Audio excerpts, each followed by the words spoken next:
How to create ChatGPT account.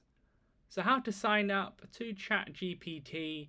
What you're going to want to do first of all is type in ChatGPT into Google or go directly to openai.com. Either which way, you can type in OpenAI as well. As long as you get to this website here, once you click the link, you're going to want to first of all, once you're on the website, click try ChatGPT.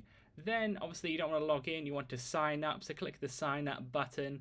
Then you can type in your email there, or if you have a Google or Microsoft account, I recommend clicking on one of those because you can go ahead and click on your profile. Then it kind of skips the stage where it's going to ask you for a number and your phone number, etc.